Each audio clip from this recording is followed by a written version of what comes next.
could ask or think, believe, yes, I believe. You say, I believe that you are able to do exceedingly abundantly, far above all I could ask or think. I am so excited because the Step Out TV shows are back live on T2i TV. And for those who don't know, Step Out is a series of interviews and motivational segments designed to bring the best out of you and your business.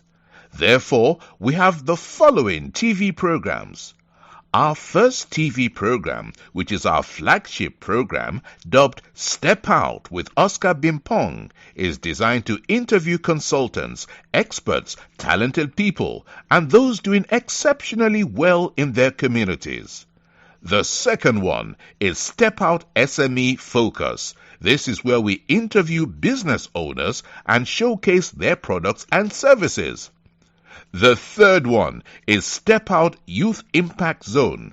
This is where we interview young people succeeding against all odds to serve as an inspiration to other young people. And the last one is Step Out Authors Corner.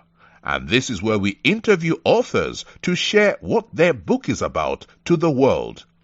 Join us every week at 7 p.m. GMT. Like T2i TV on Facebook and subscribe to the YouTube channel. To advertise or for further information, do WhatsApp +44 759 1152 983 or +233 55 580 3924 or email info@traintoinspire.com. T2i TV. We engage, educate, enlighten, and empower. Welcome to another exciting edition of the Step Out Youth Impact Zone. This is the zone where we talk about youth matters, and this is where we really give a platform for people who manage young people, people who understand the dynamics of how young people work, people that have been in the zone of young people and they have got knowledge to share. Now, if you are watching us for the first time, we have got 3 more extra TV programs that we have. Our flagship one is Step Out with Oscar Bimpong. This is where we interview experts, that is people who are doing exceptionally well in their communities, talented people and consultants. The idea is to give forehand knowledge to people that are building visions across the globe with a strategic focus on the African continent. The second one is Step Out SME Focus. This is where we interview business owners and showcase their products and services. And the last one, which is Step Out Authors Corner. This is where we interview people that have written books to give them a platform for them to share what their book is all about. But today, we are on the Step Out Youth Impact Zone. But before I go on, I really want to talk to you about the sponsors of this program. This program is being sponsored by P&Q Personnel. That is your agency for hiring healthcare assistants and nurses based in the UK, meaning that it is only for UK residents. Now, if you want to contact them, there is a WhatsApp number scrolling on the taskbar. Just WhatsApp and we are going to connect you to them. Also, this program is sponsored by ALS Global Shipping and Logistics. That is your trusted import and export company based in Accra. We are going to put their telephone number on the screen as we continue the interview. Now, if you want to advertise on this show, there is also 2 WhatsApp numbers that is scrolling on the taskbar that you can take to call us. Many small businesses cannot go to mainstream media to advertise, meaning that they are struggling and they are not able to really push their product and services to the market. Now, T2i TV is here to support you. Apart from giving you the platform for you to advertise, Train to Inspire Consultancy is going to help you to position yourself in the marketplace. And we are going to give it to you at a very affordable price, a price that you as a business startup or as a small and medium enterprise, you should be able to afford. So connect to us on the WhatsApp number given. It's only on WhatsApp so that we can help you to position yourself in the marketplace. Our organization, Train to Inspire Consultancy, is a business training and development firm with a strategic focus on SMEs across the globe, with more emphasis on African businesses, both in diaspora and on the continent. If you want to know more about us, visit us at www.traintoinspire.com. The 2 is as in number 2. Now, let me go straight to business. The reason why we are here. The question is, why are we here? We are here on one of our specialized TV programs, and that is Step Out Youth Impact Zone TV show. And I have with me a man that I have seen him on social media, especially on LinkedIn, but not knowing we are following each other, but we didn't really have that connection until recently. And who is this man that I'm really talking about?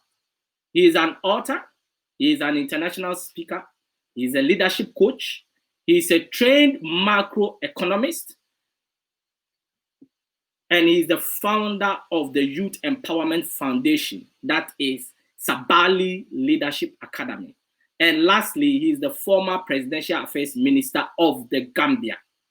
He is in the person of Momodou Sabally.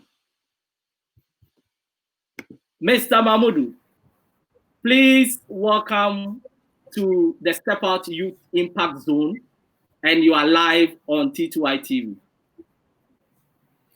Thank you, Oscar, and greetings to all your followers around the world. I'm so excited to be on such a platform because this kind of thing is really my passion, and I've been working on this kind of situation for some 20 years, that Africa needs a platform to inspire the future leaders of this continent. Thank you very much. Before I really go straight to business, there is something that you told me when I was speaking to you, and you said somebody told you to follow me 4 years ago. Can you tell our viewers something about that one? Yeah, my good friend, peer expert, Al-Hassan Davo in the United States of America, a very good friend and mentee of mine, spoke to me about you some 4 years ago about the fantastic work you're doing to train and inspire the next generation of African leaders. Wow, I was truly humbled when you said that. And I think these are some of the things that we really need to do. That is supporting each other. It doesn't matter how small it is for us to create that continent that we really need, isn't it? Yeah, Al-Hassan is a very positive soul. He always looks around for that glimmer of hope and to connect people who he thinks are on the same wavelength. And I and him, we have a common passion. We're swimming in oceans of energy, and we like to connect with people positively. Yes. To be honest, I think I met Alex also around 4 years ago. And he's that one kind of a guy that whatever he thinks I need, that he comes across that can support what I'm doing. Like yesterday, he's just sent me some job roles with the UNICEF in terms of what I'm doing. And I'm like, look, these are the kind of people you need around you. Because you see, the journey is not a lonely journey. Because if it's lonely, then you are going to lose the momentum to get to where you want to be. But if you've got people like Alex Daboy on your plate, then it means that you go far, isn't it? Absolutely. And like I teach some of my mentees, Alex has this concept he always says, he says you need to invest in relationships. You need to build relationships. You don't allow relationships to wither away. And it doesn't have to be a parasitic kind of arrangement. It could be symbiosis. Like one candle lighting another, it doesn't diminish the light. It makes it light even brighter. Yes. Wow, wow. All right, let's go straight to business. Who is Momodou Sabally in your own words? If somebody is watching you for the first time, that I really missed. You want an essay or a book or a paragraph? I want a half page. Yeah, because I'm a average African youth from the ghettos, from a poor family, mother, father, both illiterate, born in a mother house, drinking from the well, having trouble getting the right shoes to get to school, but was able to go through high school and then was blessed to join the Gambia's first ever university in 1995, built by our former president, President Jammeh, who is portrayed as a devil all over the wall, but he has his good side, and one of them is he created our first ever university. I graduated there with a degree in mathematics with our valedictorian, and I worked at the Central Bank of the Gambia for some 10 years. A great adventure where I linked up with people like Steve Norte from the Bank of Ghana and others. I had contemporaries around the sub-region. During that time, I was privileged to be in a task force to put up the roadmap for a single currency for West Africa under the auspices of WAMI, West African Monetary Institute, that's headquartered in Ghana. I later became National Budget Director, Presidential Affairs Minister. Along the line, I had a passion for writing. I kept nurturing that up. I've published some 8 books. I'm into international speaking, trained macroeconomist, but my passion is in youth development and inspirational work. In a nutshell, Oscar. Powerful. Yes. So let's go really straight to business. Today we are going to talk about cultural competence, the tool to uplift Africa's youth. Now, for a layman person that is watching us, what is cultural competence? Well, it's appreciating, knowing, and getting not only an intellectual, but an emotional connection with your culture, appreciating that, and also being able to interact with people from different cultural backgrounds, appropriating the best from other cultures without necessarily reneging or abdicating your cultural foundations, because that's your root. And like any tree without roots, if you don't have a culture, if you don't appreciate your culture, you're bound to wither and fade and die away. Can it's you a very say important? Yeah, go on. It's a very important concept that I see really missing in the training of our young people, because there is no tree without roots. If a tree decides to disconnect from its roots, that tree is going to wither away and die. Do you think the youth Africa is losing its culture? Absolutely, without a doubt, Oscar. I don't mean to demean you. Your suit is very nice, but my half-turn looks better. On a more serious note, that's a very good answer. That's a very good answer. I know you're from Ghana and you are well rooted in culture, and your country is actually one of those bastions of hope in terms of preserving the culture. But we know our history, our educational system has been adulterated with the promotion of Western culture and demeaning of our own culture. So we get trained like this in our schools, and we grow up with inferiority complexes towards the white people. I'm sure you've heard of the very, really demeaning story, but we have to tell it, of the African who was going to church, and he met the white man and he said, okay, there's no need to get to the church, I met God. Wow. A terrible example, but the fact is we do have, most of us have inferiority complex vis-a-vis the white people, and it's not an accident. You know, we've been trained to look down on our culture and to appreciate the Eurocentric model, and that's why our great poet and prophet, the legendary Robert Nesta Marley, Bob Marley, said, emancipate yourself from mental slavery. These white people have. Yes, I think I will come back to even mindset so that we can really have, we indulge in that. But when you look at our culture now, the African culture, right? Yes. We, especially young people, they like everything foreign to the detriment of everything African. I might be wrong, But that is my personal observation. Because look, everything foreign sells better than everything that is culturally made. And let me give you a typical example. I met a young guy who had a business that was running fine in the United States. And people, he was dealing with African stuff. But people were buying it from Africa and he was shipping it to them. And his business was growing. He decided to come to Ghana to establish the business. Then all of a sudden, people stopped patronizing him. And he couldn't get his head around it, what was going on. So he decided to go back to the States. And before you realize, they started buying again. Absolutely. It's you touched on it already in advance. It's a mindset thing because we've been educated to believe that everything Western is superior to everything African, which is a lie. So it's like a malaise that we have to treat, and it has to start within the school system for people to know that Ghanaian music is great, hip hop is great, rock and roll is great, but Ghanaian music is great. And democracy, Western liberal is great, but Ghana has something to offer from the era of Ya Asantewaa, that we know that women can also be leaders. They don't also always have to be followers, like we are taught by the West, who were only liberated from this mental malaise by the suffragettes and then the new feminists who've gone on the extreme end. We've got something to offer, but that has to be taught from the roots, from elementary school. Because you touched on education. Absolutely, is the foundation. But do you even think our education is aligned to our cultural practice?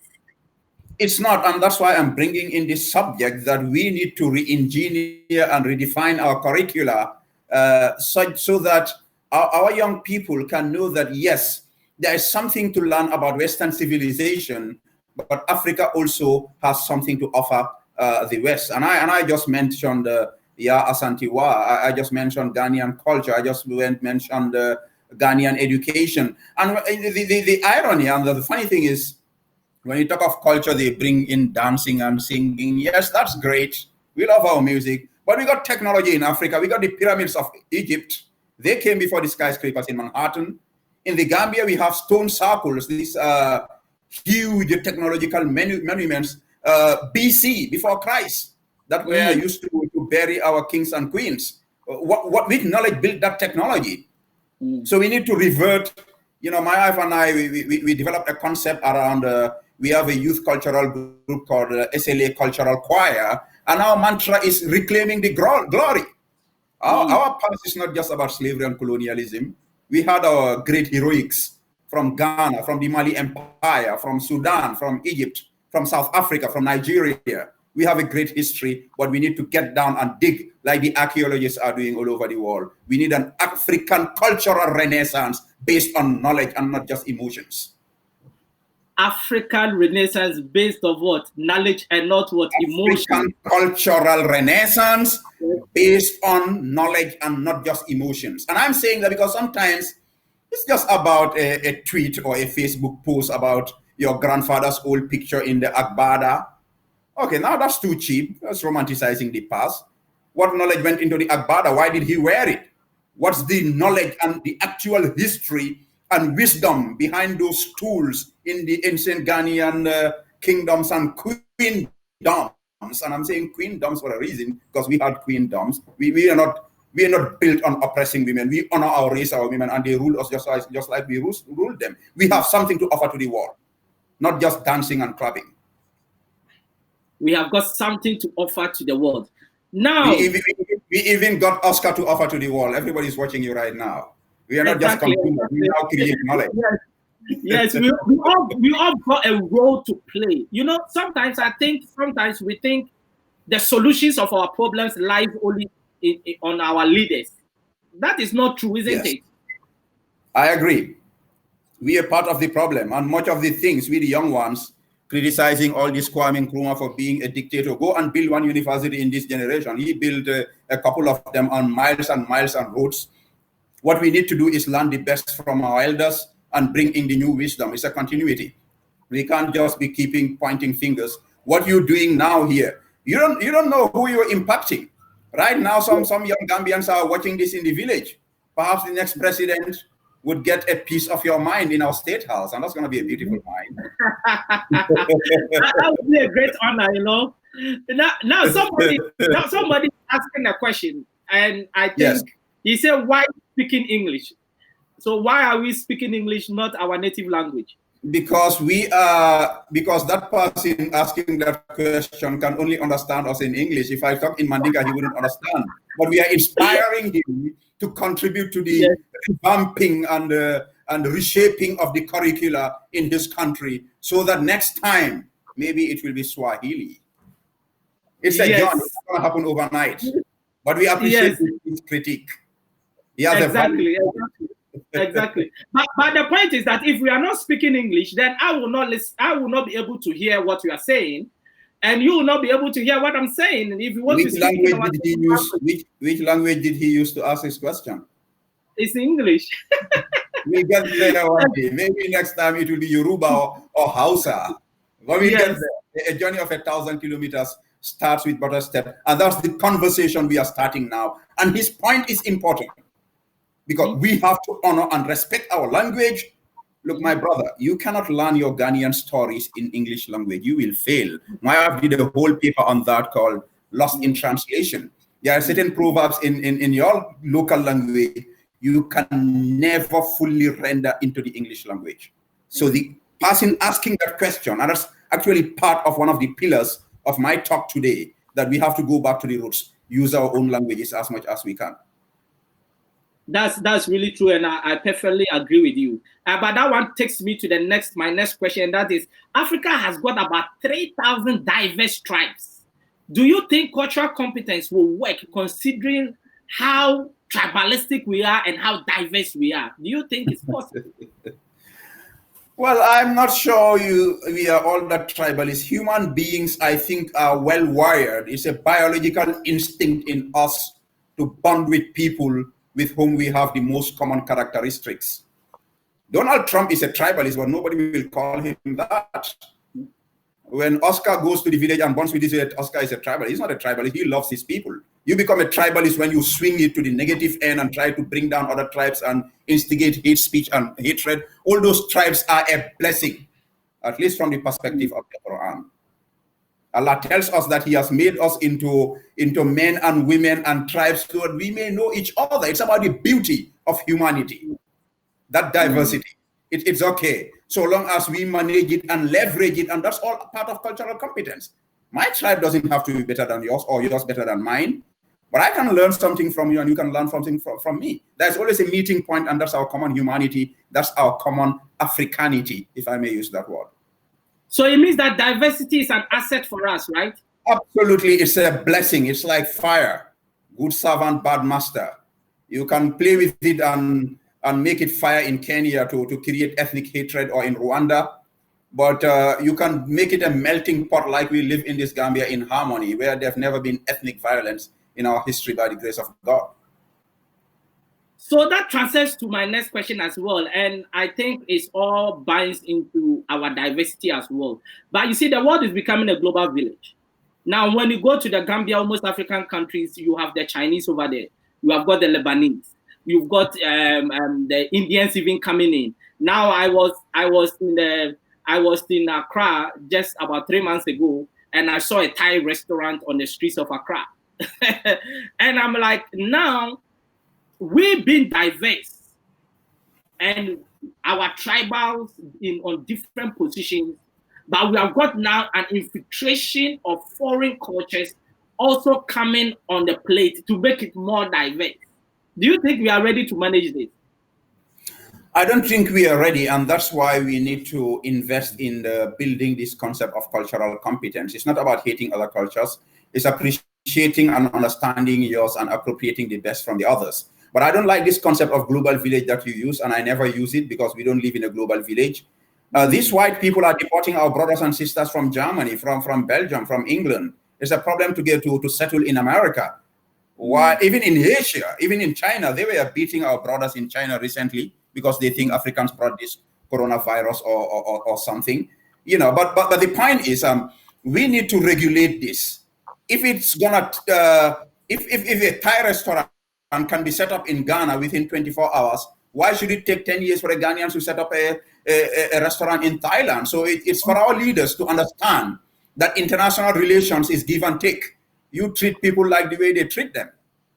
So in addition to really building our people through re-engineering our education so that we develop greater self-esteem and self-confidence, our governments need the right mix of foreign policy so that if the Thais and Chinese can have a strong foothold in Ghana, Ghanaians should equally be treated the same way in China. Otherwise, we break up the relationship. I think that is really true, and I think it has to be give and take, isn't it? If they come in and Absolutely. we create a good environment for them to thrive, then they have to do the same for us, isn't it? Absolutely, without a doubt. And the Nigerians are very good at this, the way they treated the South Africans. Yes, Moses was right. Mm-hmm. I love the gospel. I love the gospel better, but the Torah was not bad at all. That sounds very interesting. That sounds very interesting. But there is one thing that I think when it comes to our culture as a continent, one of the things that I really want to touch on is our religion. Do you think religion has impacted the African continent, especially the young people, this generation, to be more proactive, to be more aggressive, to pursue their views, their visions, to really go out there and see they can succeed, or it has made them more miracle-centered, sitting at home waiting for opportunities to come to them rather than to go for it? Well, for me, I think religion has had an overwhelmingly positive impact on Africa, even though most overly enthusiastic Pan-Africans tend to demonize religion. That statement itself is highly paradoxical, but that's what they try to do. Because religion has been abused by all people over all generations, just like other ideologies have been abused and disabused by generations over time. But what I've seen of late as the human race grows, because let's not forget that the human race itself is evolving, I think we're beginning to understand religion better, minus a few extremists generally. You into motivational literature.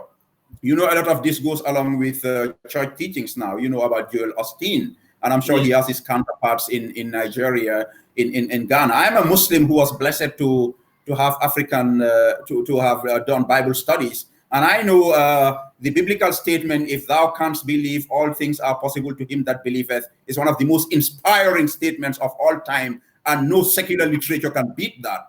But it depends on how we understand this. You believe that God will feel you, yes. The lilies of the field, they do not sow, they do not sow or weave. But Solomon was not arrayed like one of them, right? And the beasts are all fed by God. But the birds, they don't sit down in their nest to get fed. They fly out. All these animals go out and God pray. And that's the personal initiative part of it. And to take out that step. In the Quran, Allah tells us, Allah loves those who have faith. He takes them out of darkness into light. But you don't lie down in your bed and wait for God to descend and feed you. No prophet did that. And the prophets taught us the example of religion. And it were all beautiful examples. So I think religion is a positive influence.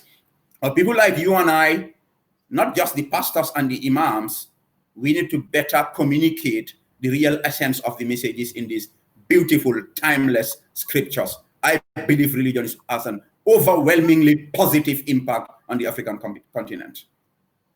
Yes, and I think that is also a very good point, because I always say that if we can practicalize it, make it essential that, look, the Bible even talks about faith without works is dead. So you can have faith, but if you don't put work into it, it doesn't work. But if you just go and pray without taking a step, then I think your prayers is useless as anything else, because you have to pray and go and take that bold step, isn't it? Absolutely, it's the understanding, because in the Quran Allah tells us, go and work, and God will see, and His prophet. If you know about Jalaluddin Rumi's, the Persian poet, this business of predestination, he said the fact that God gave you a hand, that itself is predestination, because God didn't give you the hands to sit down and let them wither away. The fact that God gave you hands means that God has predestined that you have to work and earn your living. It's just the interpretation of the message for the times, and I emphasize for the times, because our preaching should also be dynamic. So I think our pastors and imams have a lot of work to do, but you and I also, we have a lot of work to do. Yeah, but if your religion is not making you backward and mine is not making me backward, why should we allow our young people to use religion as an excuse to become lazy and fatalistic? Now, our attitude, character, and behavior. If you look at the growth and where we are as a continent in terms of development, do you think our attitude, our character, behavior, has it really affected our development as a continent? Absolutely, it has. But I must say that there's a lot of light streaming out of the end of the tunnel. I think I've seen a lot of dynamism, proactiveness in the young generation, especially. Look, I mean, let's not fight the facts or try to look pleasant towards the West. Africa has a difficult past. I spoke about reclaiming the glory. The white people came here for that glory. They stole your gold. We don't have gold in the Gambia. They took our groundnuts for chicken change and made it chocolate and sold it at a premium. Slavery and colonialism have effects. It's real. If you add to that the obliteration of our culture and being replaced by the glorification of Western culture through their books and their movies and their music, it has an effect. A human being is a susceptible animal. But people have come to a point where Africans have come to a point where they realize, no, this game cannot go on like this. We are human beings like you. We can think like you. We can walk like you. So the game is changing. People are really reversing the equation. And I'm not a huge fan of Paul Kagame, but I think he's doing a fantastic work in Rwanda. And I think Rwanda is a good example. And I think Ghana really is showing some really good signs of example.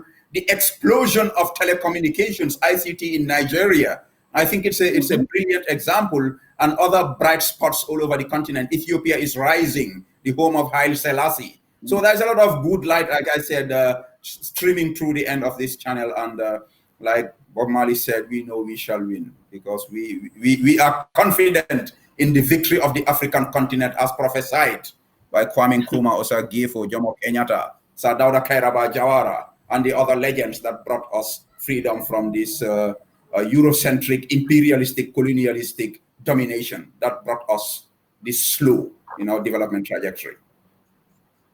Now to conflict. Conflict is something that at this time and age now, we are still experiencing some level of conflict. Yes, just like America. How can we really overcome conflict to create that cultural competence that we need on the African continent for us to succeed? Brilliant take. I was just interrupting you, saying we're experiencing conflict just like America is. America is the most conflicted country in the whole world right now. So it's a part of the human condition that there will be conflict. But we can find ways of and means of curtailing it, preventing it, and when it happens, to manage it. And we can only do that within the framework of our cultural competence. Like in the Gambia, for instance, we have this cultural relationship. You talk of ethnic conflict. There's like a kind of a diplomatic pact between certain tribes. I am Mandingo. There is a tribe called Sarahule. There's some kind of a diplomatic pact between me and them. I can insult them. I can say anything. They can never be angry. They are not allowed to be. They can do the same thing to me. It's like a joking relationship. When there is conflict within them, I have the authority to step in and ameliorate that. And other tribes have the same arrangements. But we leave all of these things apart and follow the Western Eurocentric model. Western liberal democracy, for instance, is it ideal for Africa? I don't think so. Do I say we should throw away democracy? No. But my son who studies in America, Mohammed Sabally, did a whole high school debate speech competition, and he was a prize winner, where he said that Western liberal democracy should somehow be amalgamated with African consensus democracy for us to be able to have a more optimal way of ruling our people. I'm sure there are mechanisms in Nigeria, in Ghana. I think there was some sort of a test between Rwanda and Tanzania of some of these local systems of arbitration, and it worked well. So we need to dig back into the better part of our past and use it and add it to whatever knowledge is existing in our contemporary world to seek better ways of preventing and managing conflict. I think it can be done. Definitely it can be done, but I think we need to speed up things, isn't it? Well, your speed is quite good on this video, so hopefully we'll get there. The fact that you and I are talking, between Gambian and Ghanaian and people are watching, Africans all over the world are watching. Communication, yes. I think, is the key to success. And wherever you see conflict, most of the time there's a communication problem. So the speed will come up. Maybe we should, we are 4G, right? We need to go to 5G now. Yeah, exactly. And that's going to help me with my show. But that takes me to my next question in terms of communication. Now, as a Ghanaian, if I move to my next door Togo, I can't communicate. If I move to Ivory Coast, I can't communicate. If I move to Burkina Faso, I can't communicate. Why? Because they are French speaking and I'm also English speaking with my Ghanaian language, and also them having their own language. How can we bridge this gap? Well, I think what's happening, this is not just about Africa. It's even affecting the French. The English language is the language of the world. This is a fact. Learn English. In the meantime, develop our local languages. I mean, 20 years ago, nobody knew about Google Translate. Mm-hmm. So maybe very soon we can translate between Xhosa and Swahili on a phone. So let's leverage on technology. The white people don't own it. They learned a lot from us. The Greeks learned from the Egyptians. This knowledge belongs to all of us. Let's appropriate it. Let's work harder and faster on regional integration. Meanwhile, the Queen is happy. Everybody's speaking her language. I don't have a problem with that. But I'm going to develop my own language and make it readable and writable, if I may use that term. It's a process. Yes. Mm-hmm. It's a process. It's a process. Yes. Now let me go to unemployment, right? Because I think let me read this statement for you. There is the former president of Coca-Cola, that is Kelvin Balogun. Yeah, yes. He made a profound statement that almost half of the 10 million graduates that churn out of the over 668 universities in Africa yearly do not get a job. Do you think this is good for building a culturally competent continent? Well, unemployment is really bad. If you can't put food on the table for yourself or your family, it's gonna affect a lot of your life. But it's a chicken and egg problem here. Did the gradual loss of cultural competence actually feed into the problem of unemployment? Trust me, yes, because we thought that if you don't wear a suit and tie and work in an office, you don't have a job. If farmers are most of the time, they're seen as unemployed people. So, like I said, it's an egg and chicken problem. But what happens? Our governments need to wake up from, as Bob Marley said, to wake up from your sleepless slumber. We are more than sands on the beach. We need to think. We need to think. Like, I mean, and I've seen, I'm not saying this because I'm talking to you. I've listened to a lot of speeches from your president. I'm not saying he's the best president, but I'm impressed with some of the policy directions he's taking. We need to think of macroeconomic policy. And I'm saying this because I operated as a macroeconomist at the level of ECOWAS. I was a part of the ECOWAS budget committee. I served on the technical committee for the establishment of the roadmap for a common currency in West Africa. A lot of policy in Africa, especially West Africa, it's not original. It's what IMF and World Bank are designing in their cozy office environments at Foggy Bottom and DuPont Circle and Pennsylvania Avenue without any connection to our cultural and macroeconomic context. I mean, we should go away from this structural adjustment mentality where IMF gives us structural adjustment programs, a little bit of loan, and then they control what you do. For instance, this whole thing about fiscal policy, that we should have balanced budget as if that is written in the gospel. It's not. I think Africa should pursue Keynesian macroeconomics, where you actually borrow and you invest for the economy to grow, just like England and America are doing right now to mitigate the COVID.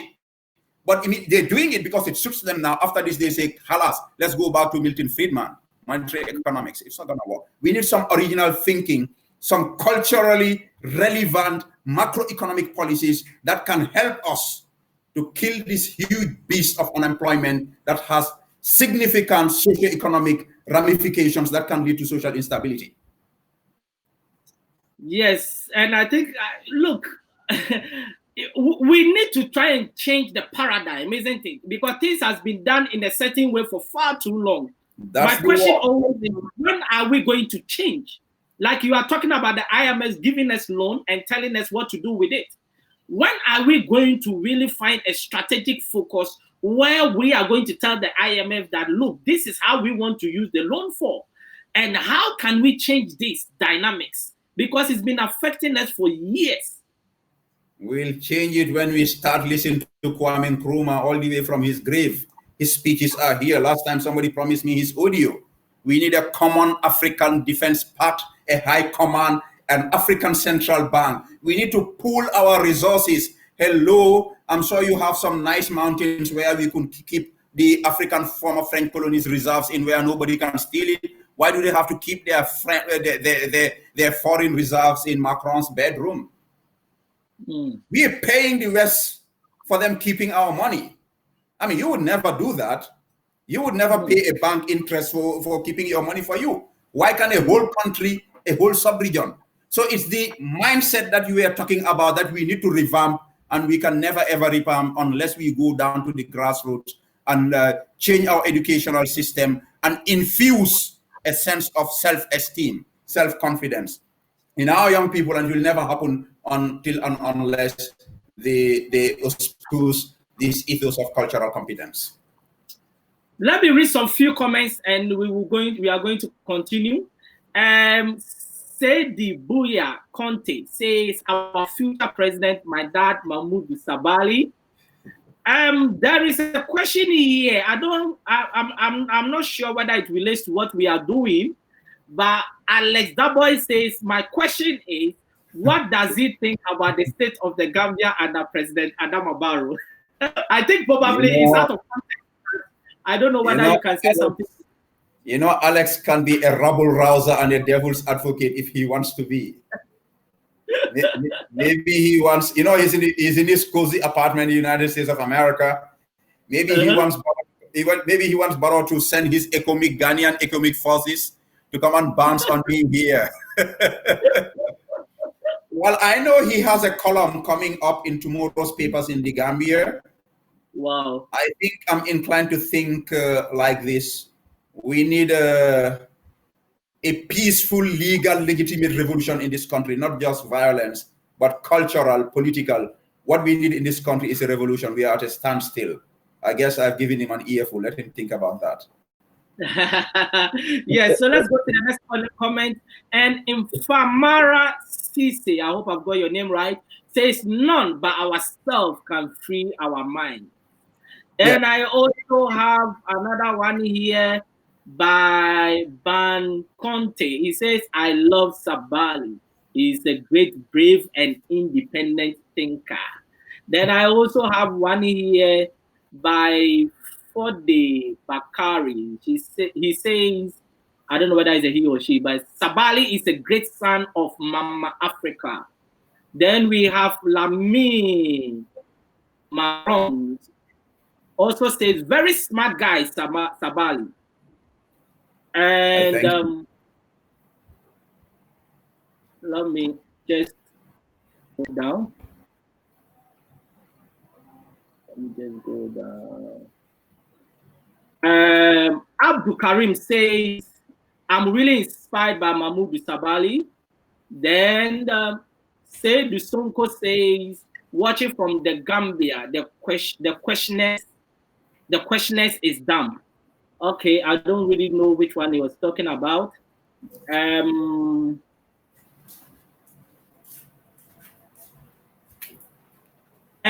for Ansu, Kante says, we love you, Sabally.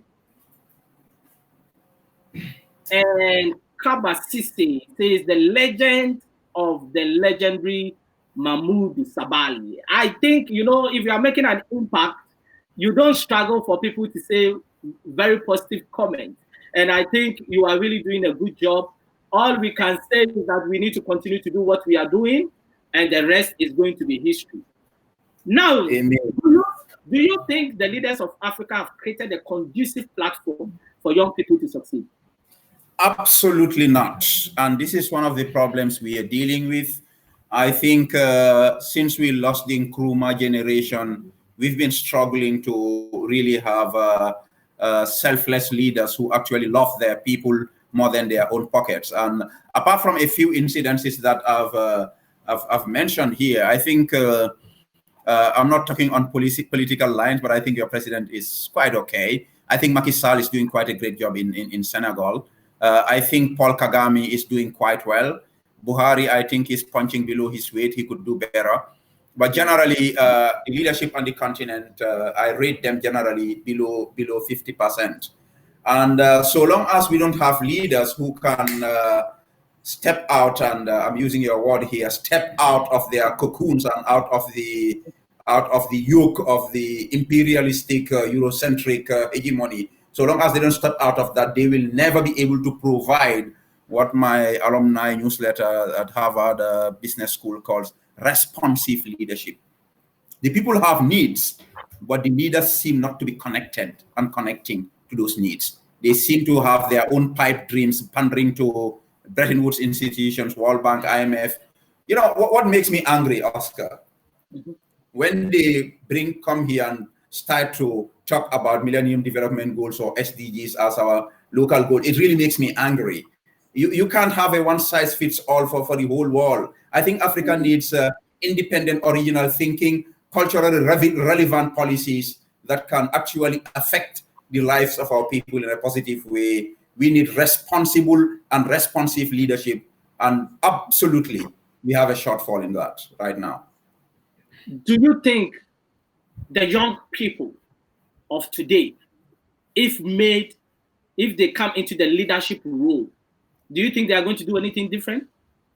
They'll be worse than the current, all things being equal, they'll be worse than the current generation of leaders, trust me.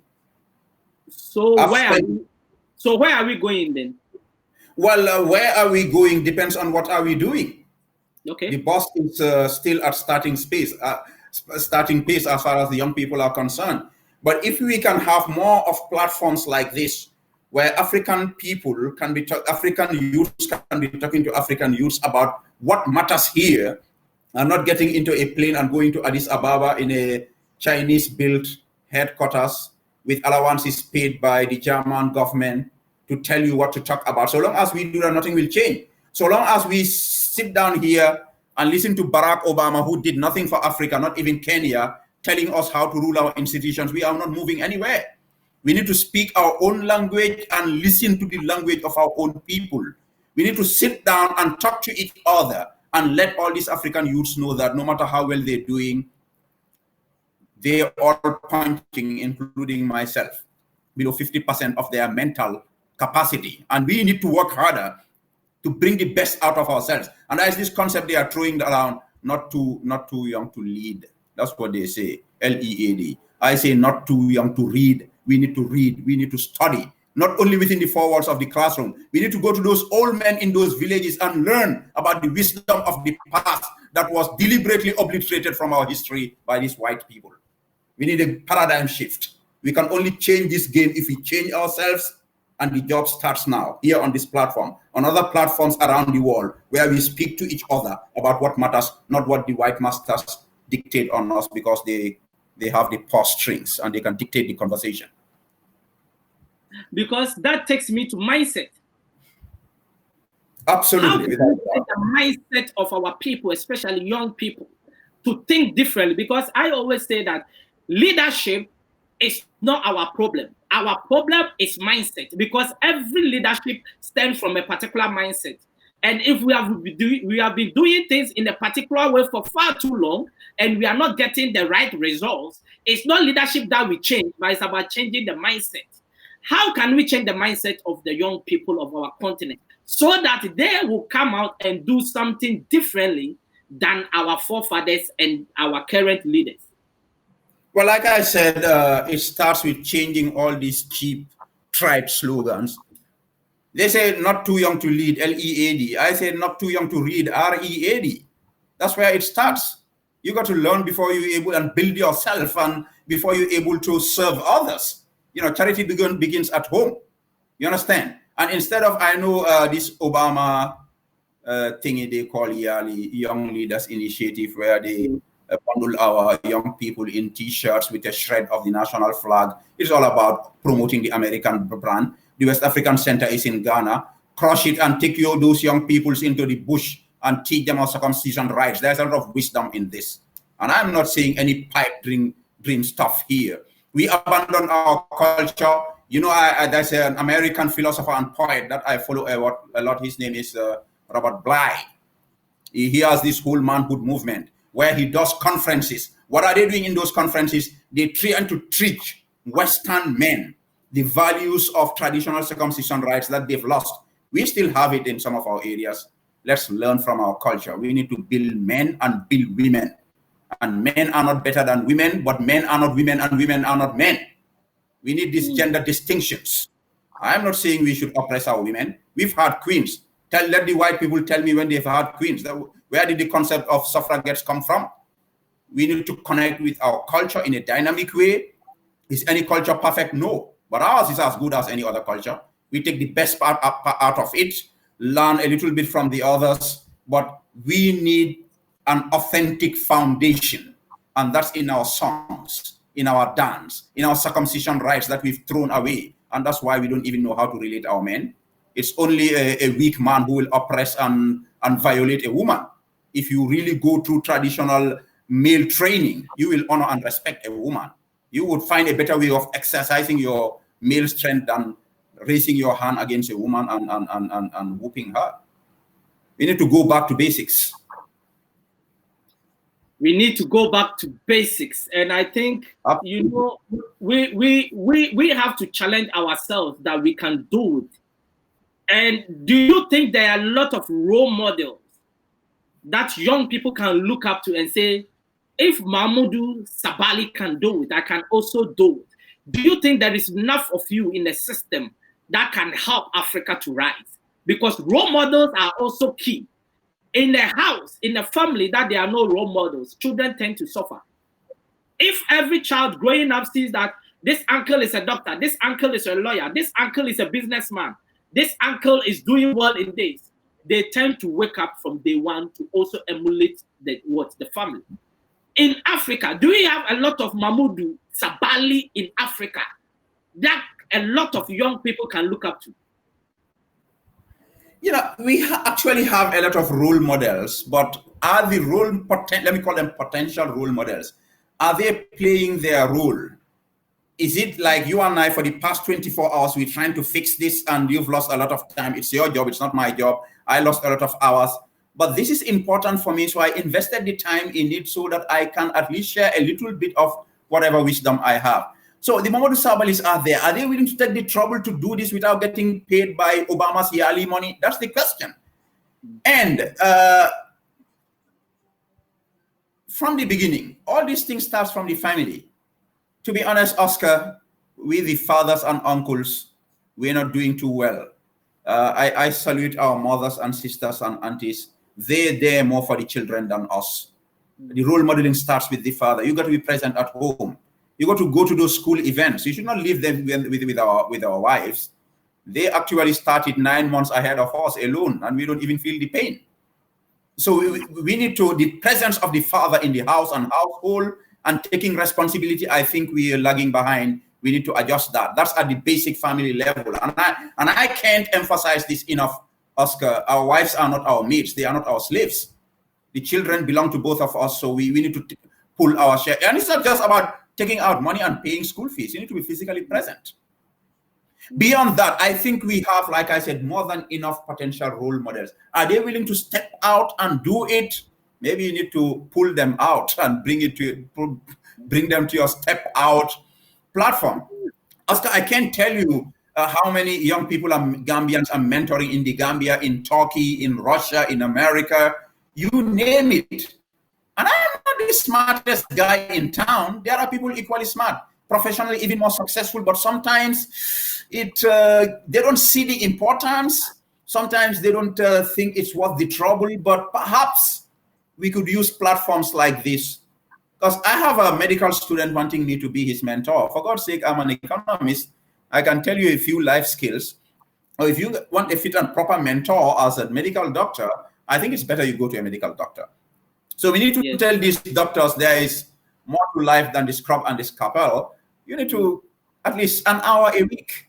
Really, I think there are adequate role models, but you need to bring them to step out, literally. Sometimes I wonder, people don't even know what I go through to get somebody to come on the show on a weekly basis, because we run 3 shows in a week.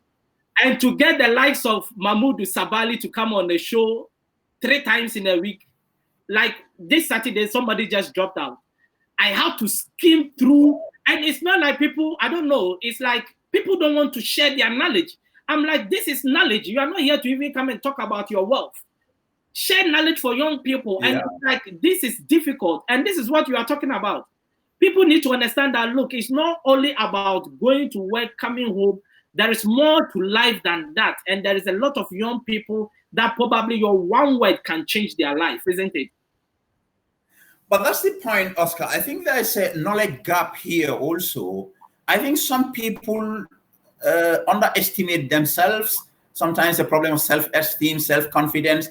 You know, I am here, you seeing the nice comments out there. Some people are, he's out there again. He's looking for attention. He's always talking about himself. You know, it's not easy. I can deal with that 1,000 times over, but not everybody can deal with this. So maybe it's we need to do some moral suasion to tell people that one insult you're having on that comment thread is worth the trouble if you're gonna change 12 lives overnight.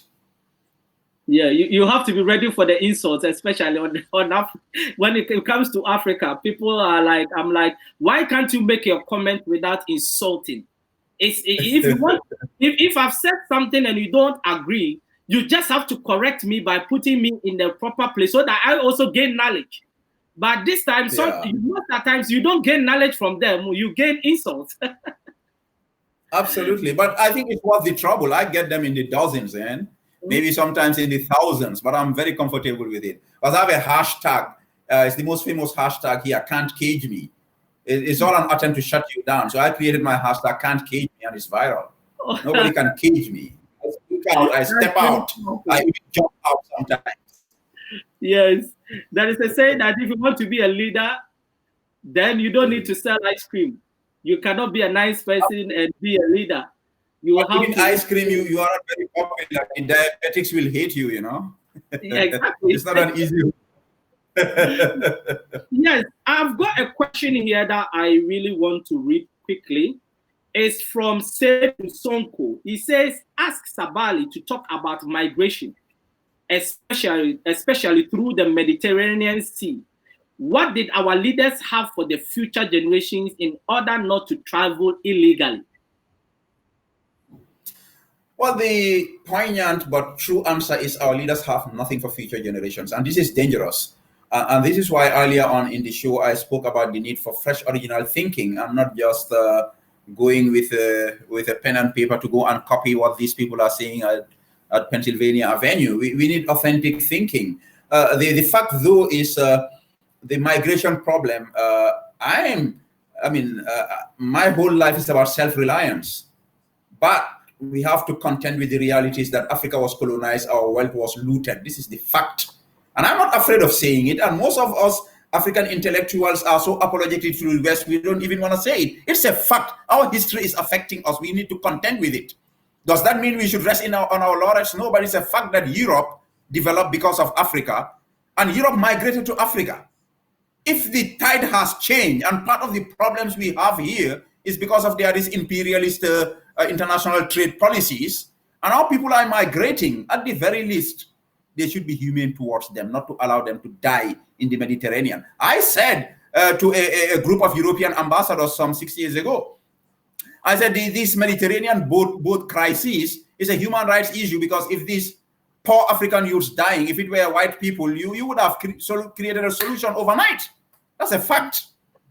There is an authentic human rights report to say that the European Union is giving money to these Libyans to torture and enslave Africans. And nobody's talking about these things. So Europe needs to pull up their weight, but ultimately they're not going to do that because they don't feel that we are equally human.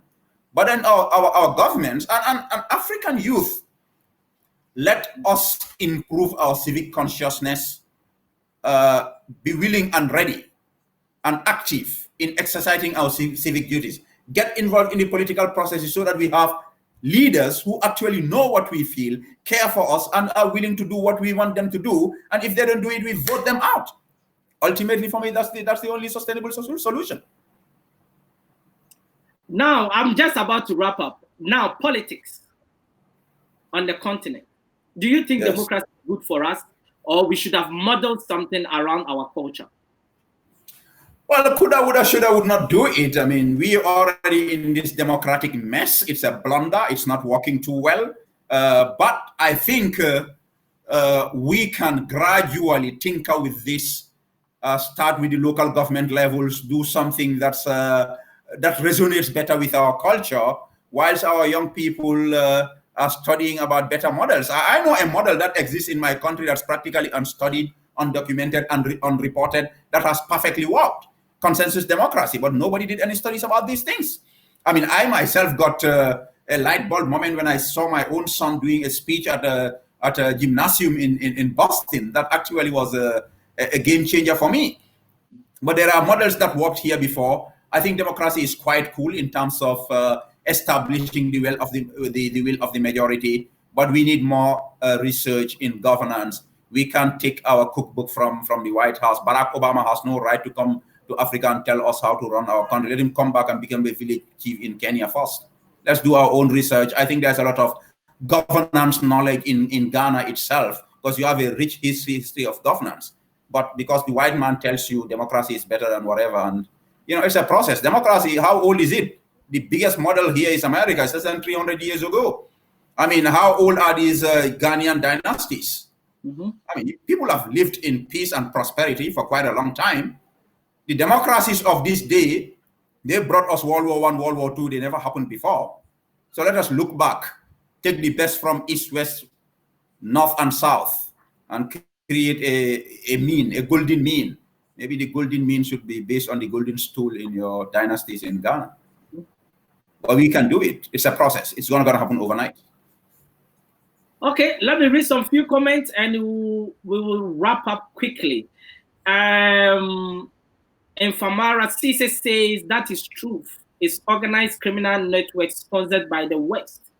And also Brown Breezy says you are right, Sabally. And Molamin Drame says the day when we realize our potential, Africa will never be the same. Does it mean that we haven't realized our potential, or we are still in the process? That is true. I don't think we've realized our potential, even in areas like governance, in areas like music, in culture.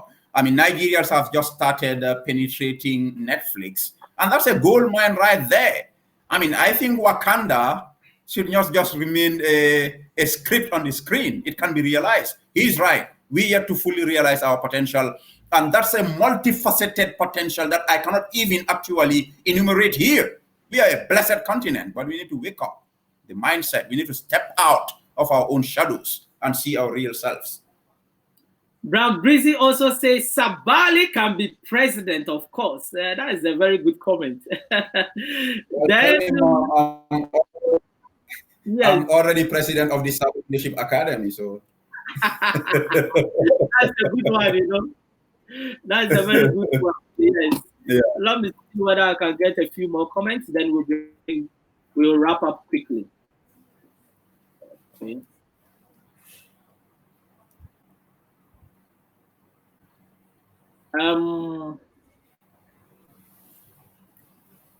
Okay.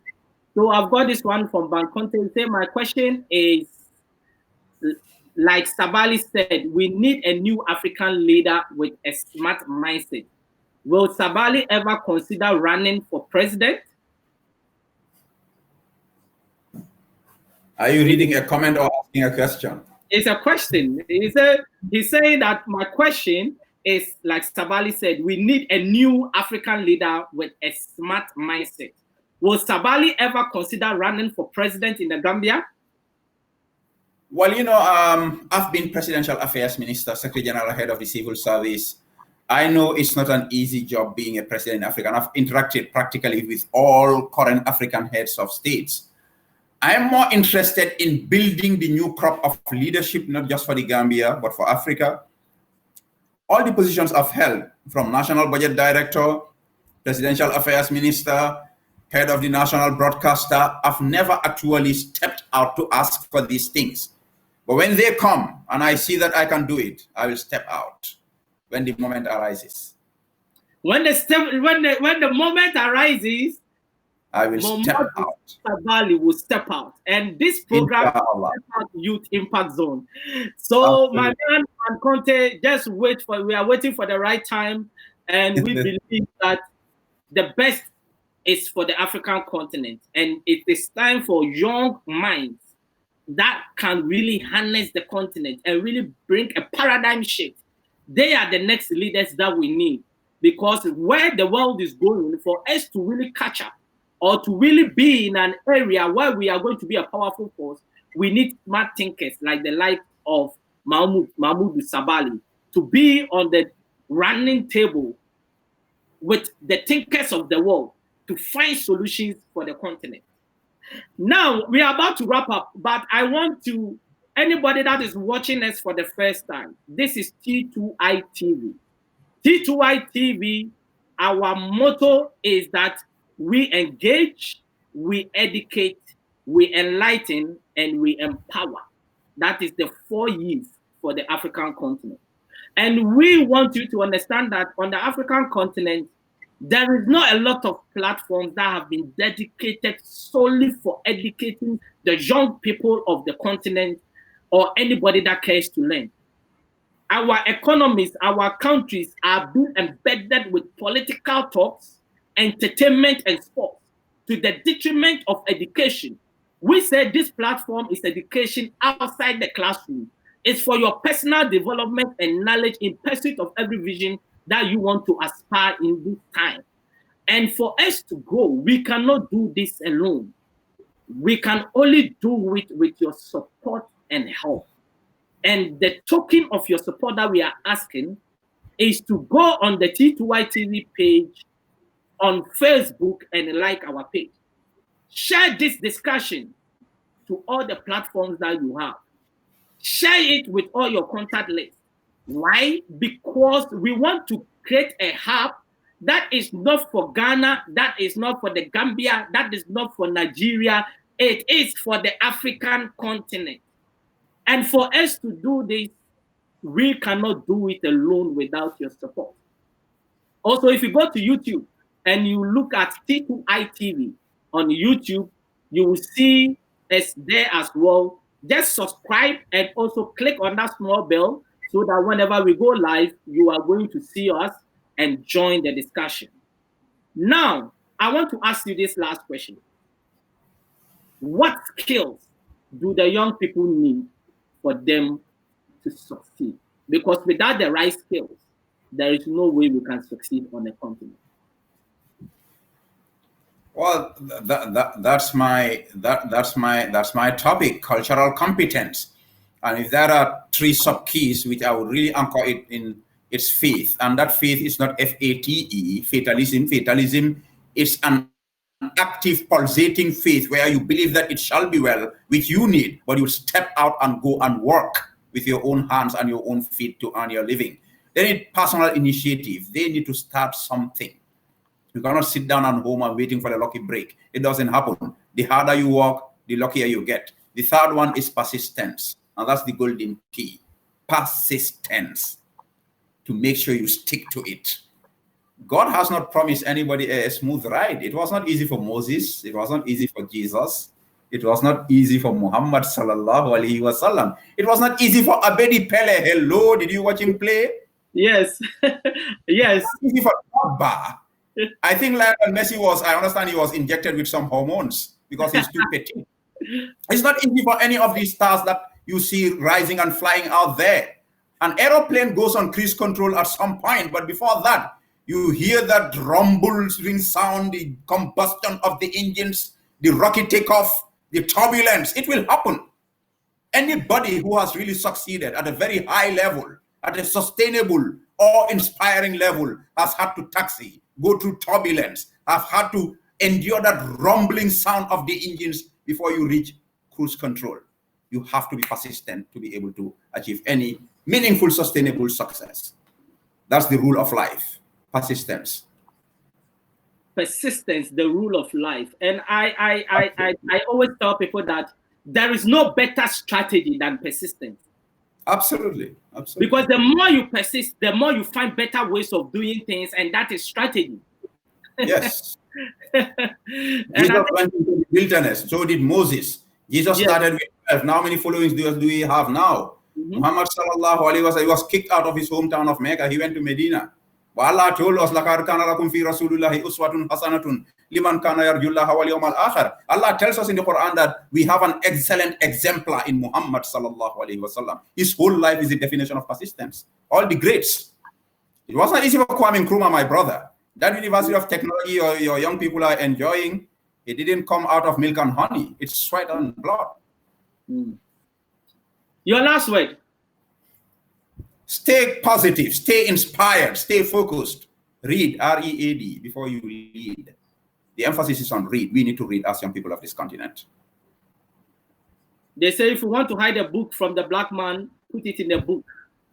And I think we need to really that quote came from white men, and the fact that we can repeat it means we are reading. We just need to improve. You always caught me by surprise all the time. Thank you for having me. Yes, let me read one or two comments and we are good to go. Malik Suwari says Sabally belongs to a political party that has a perfect leadership. He's a gold mine for the party. And also, I have got another one here. Famara Cisse says, it's really a beautiful show and lots of sensitive information. Thank you very much for that. And also, Lamin Double says, good job, my man. And Brown Breezy, I have another comment here. He says, the problem with Gambia, our leaders totally fail as Barrow is there just to fill the gap. I think Barrow have to learn from Mr. Sabally. Yes, that's a very good point. And also, I have got L-Boy LSK. He says Africa doesn't have leaders but ladders. They use the youth to climb to the top and loot. I think I will agree with you in so many ways. And also, Brown Breezy also says that Sabally is well talented, is a gift from Allah. And another one here says, thank you. The Gambians are putting us through. Thank you for putting us through. And also, I've got another one here. It says, say hi to Sax from Moscow. He is my mentor. So people are watching us from Moscow, you know. Yeah, that's my prince. We call him Prince. Yes. And K Diamond says, in Moscow. All right. The K Diamond say big thanks to my future president. So, Mr. Sabally, I think all the comments show that you are doing a very great job. And I believe that we need the likes of you on the continent. Thank you. And I always say that resources does not manage itself. It is people that manages resources. So if Africa can be the leader in terms of having the most resources on all the continents of the world, and we are inhabiting the most poorest people on earth, then it means that it is not the resources that needs to change, it is the people that needs to change. And this is what this platform is all about, to bring that change, that paradigm shift on the continent, that we can start seeing things differently and bring different ways of doing things. And I think, to be honest with you, this is not going to be the first and this is not going to be the last that you are going to be on this show. Well, thank you. I'm really impressed. I'm inspired myself to have this conversation. And it's like, they say, Hillary says it, right? It takes a village. Mm-hmm. This one is going to take a whole city of inspiring minds to transform this continent, inshallah. We will get there. So I'd be glad to be a small part of it. Exactly. Yes, before I leave, I just want to say that this program is sponsored by P&Q Personnel, your agency for hiring healthcare assistants and nurses based in the UK. This is for only UK residents. If you are looking for a job as a healthcare assistant or as a nurse, contact them. There is a number on the screen. That is a WhatsApp number. Just send a message and we are going to connect you to them. And this program is also sponsored by ALS Global Shipping and Logistics, your trusted import and export company based in Accra. Their number is also there on the screen.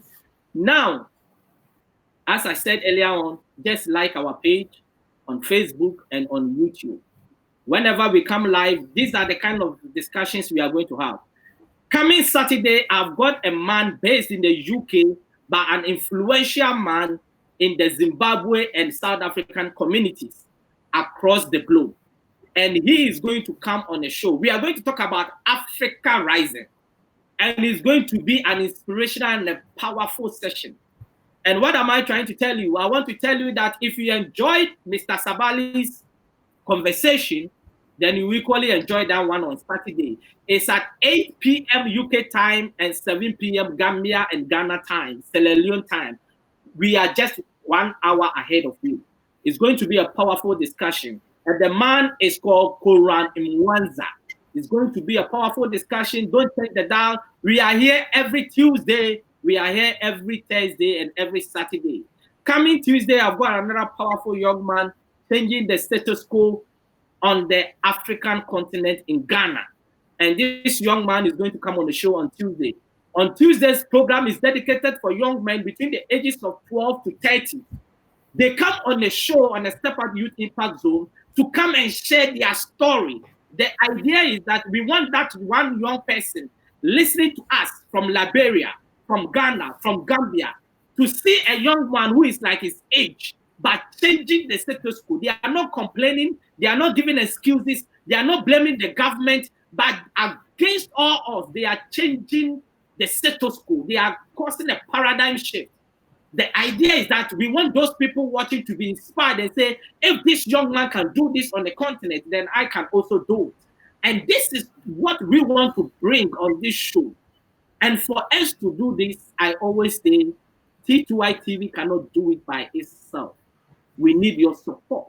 Your token of support is to share, is to like our pages and subscribe, and let the name go wide and far, so that this platform will be a powerful platform that can help the African continent, that Africa rising, to come to pass. Mr. Sabally, thank you very much once again, and we bring this to a close. Thank you. Thanks for having me, Oscar. A big salute for you and your team. I also salute you, and God richly bless you for your time, for this sacrifice. Amen. And to all our viewers, we want to say thank you very much for your time, and see you on Saturday, 7 p.m. GMT and 8 p.m. UK time. Thank you very much, and stay blessed. Thank you.